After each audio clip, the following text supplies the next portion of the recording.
अगर Bharatiya Janata party परिवारवादी party होती तो एक चाय बेचने वाले का बेटा कभी प्रधानमंत्री नहीं बन सकता। लोकतंत्र के अंदर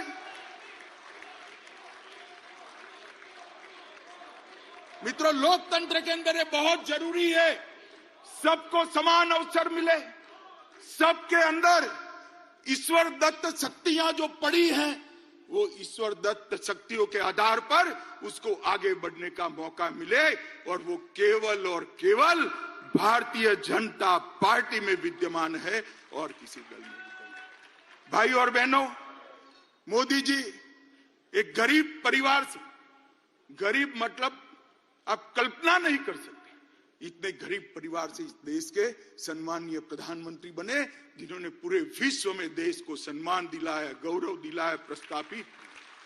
इस देश की राष्ट्रपति एक जनजाति परिवार से आती है। जनजातियों में भी अति पिछड़ी जातियों में से राष्ट्रपति मुर्मू जी आती है। प्रधानमंत्री जी ने, भारतीय जनता पार्टी ने एक गरीब आदिवासी की बेटी को महामहिम द्रौपदी मुर्मू बनाकर सभी आदिवासियों का सम्मान।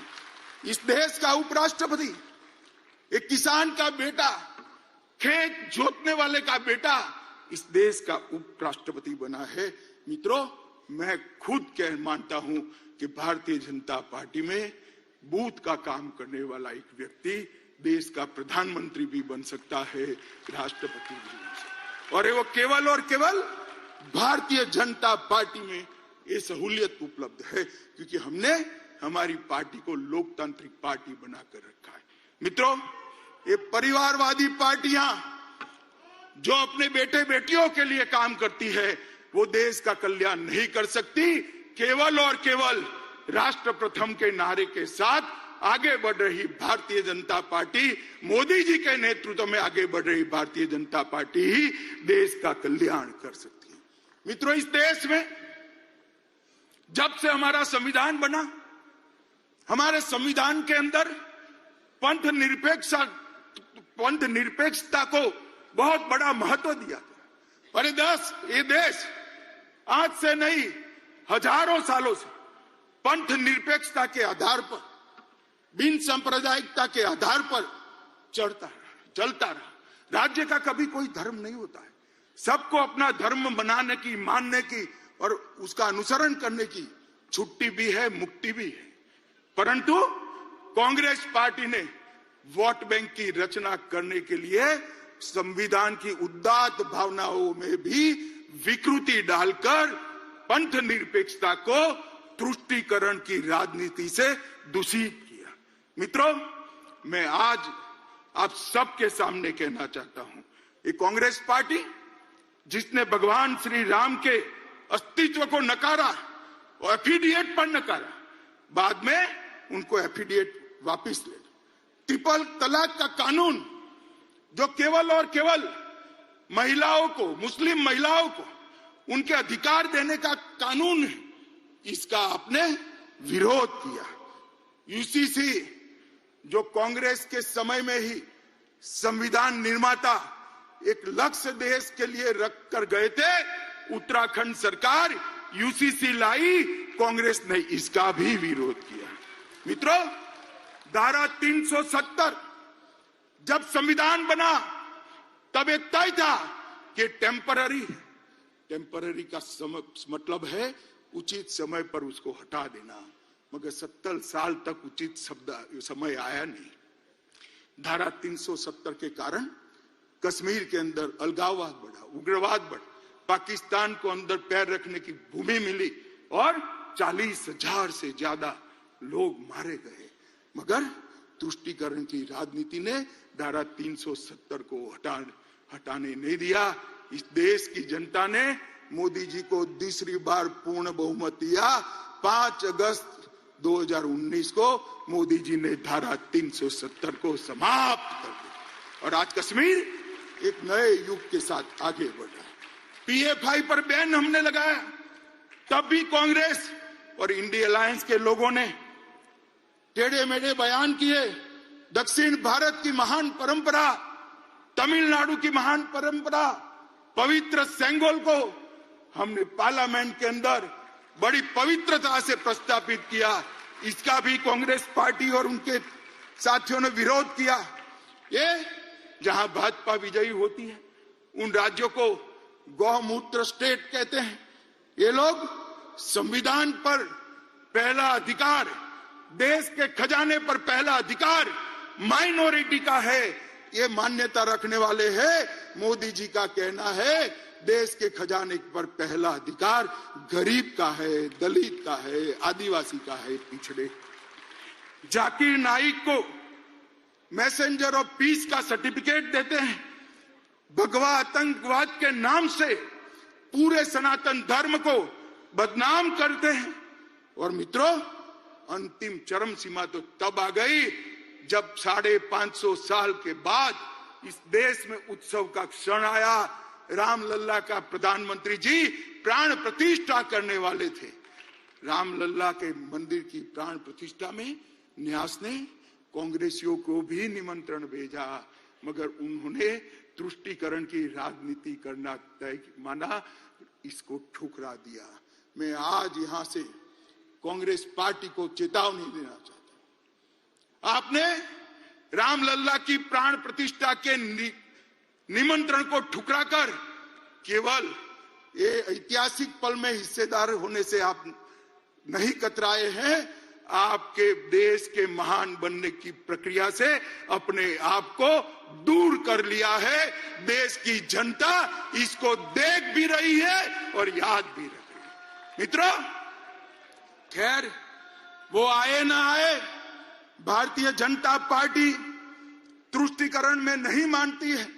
मैं आज इस महान अधिवेशन के सामने कहना चाहता हूं, किसी भी लोकतांत्रिक देश में भी बहुमत समाज ने अपनी श्रद्धाओं के निर्वहन के लिए इतनी लंबी कानूनी लड़ाई नहीं लड़ी है। 75 साल तक हम कानूनी लड़ाई लड़े और संपूर्ण लोकतांत्रिक तरीके से हमने राम मंदिर का निर्माण किया। इसका संपूर्ण यश हमारे प्रधानमंत्री नरेंद्र मोदी जी को जाता है।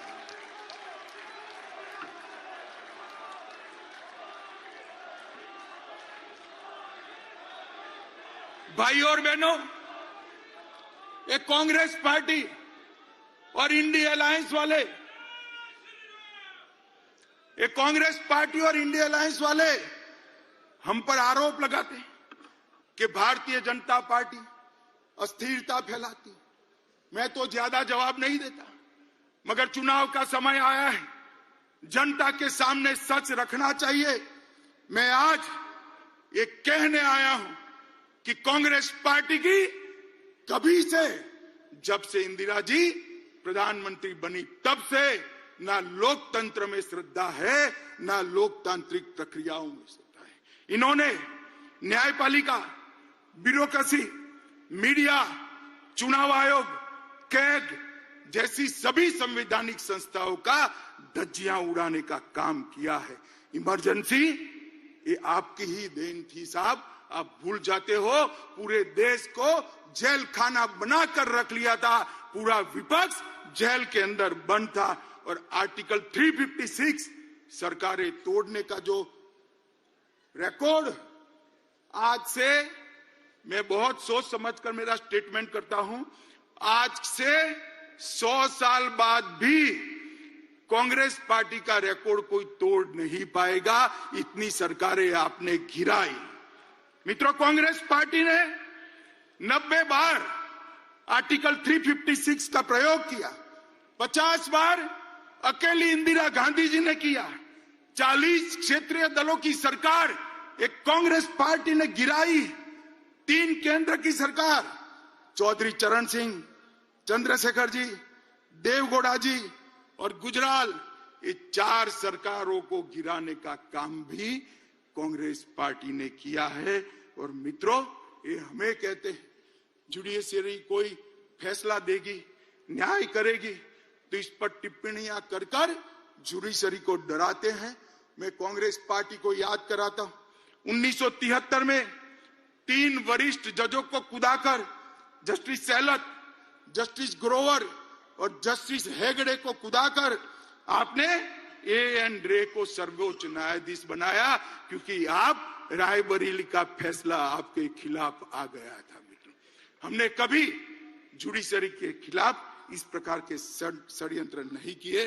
मित्रों, कांग्रेस पार्टी इस देश में अस्थिरता की जनक है, और स्थिरता अगर कोई दे सकता है तो केवल और केवल भारतीय जनता पार्टी दे सकती है। मित्रों, अभी अभी देश में हम चुनाव में जा रहे हैं, हिंसा कहां होती? मैं आज देश के मीडिया को भी कहना चाहता हूं, हिंसा की बात आप करते हैं, कौन से राज्यों में चुनावी हिंसा होती है? कौन से राज्य में पॉलिटिकल हिंसा होती है? मैं आज देश की जनता को गिनाना चाहता हूं।